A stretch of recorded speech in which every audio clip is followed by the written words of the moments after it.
We got to coach you up on what to wear. All right. But, yeah, we had our little halftime show. We try to recognize and celebrate, our achievements from the previous year. Didn't have that much, but, again, proud of our team for fighting back. When we were 4-5 there, man, it looked like we were heading for losing season and not much of a year at all. And somehow or another we turned it around, won 3 of the last 4, won the bowl game.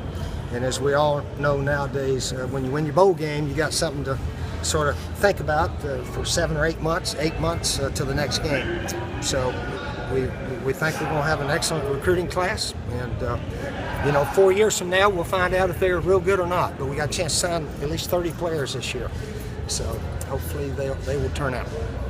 So, Steve, how excited are you to get on with spring practice and kind of put the season behind you? Well, we're still recruiting. We're not in spring practice yet.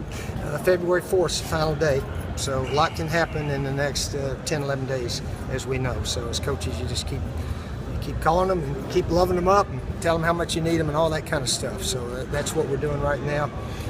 We are attending some 6 a.m. workouts.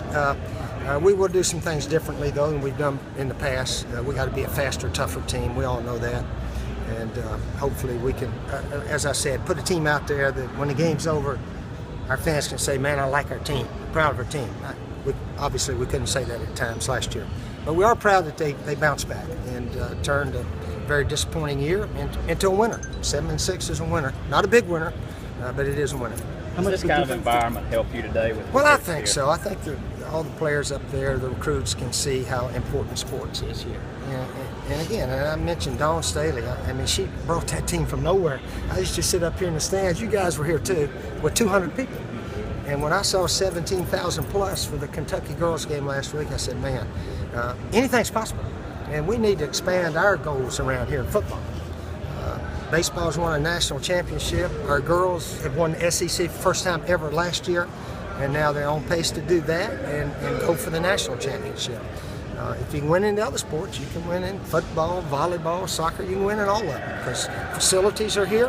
We just got to do a good job recruiting and sell everything that's here. So that's what we're trying to do. Are you talking with John Hoke about coming on board in some form or fashion?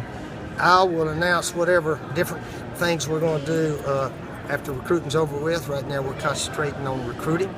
I've said many a time that we're not getting rid of any coaches, but we could add one. There's ways to add coaches. I think Alabama's got about 16 or 17 down there. We don't quite have that many. But if we can do something to strengthen our team, obviously we have to do that. But our coaches do a good job. They were here when we went 11-2, number 4 in the nation, same staff. So we got good coaches. Would you say Hoke is a possibility, though? There was a report that you're talking with him. I'm not getting into. There's been a whole bunch of people call and say, Coach, I can help you. And obviously we struggled on defense. We know that. But we struggle in some other areas also. But when the time's right, we'll talk about all that, okay? Mm-hmm. Steve, when recruits ask, what do you tell them about your future? About my future? Well, I'm sort of talking about the next 4 years in my little talks now, that hopefully we can do something big with this recruiting class and the guys that are here. Future, did Will Muschamp tell his guys I'll be here when you finish? He tried. Nobody knows the future of coaching. I hope to be here 4 or 5 more years, but we all know anything can change.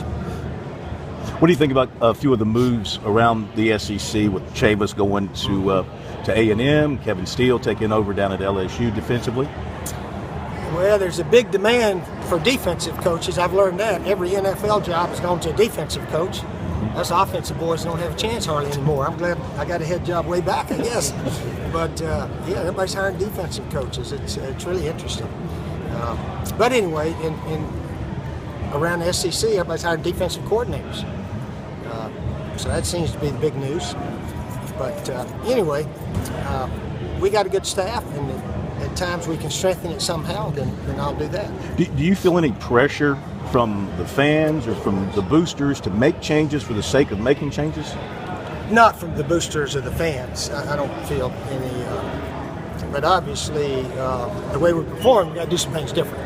That's common sense. Common sense says if you do the same thing over and over again and expect different results, then you're not too smart. So we'll do some things differently, and we'll let you know later on that stuff. Okay. All right. Thanks for coming out, men and women. Thanks for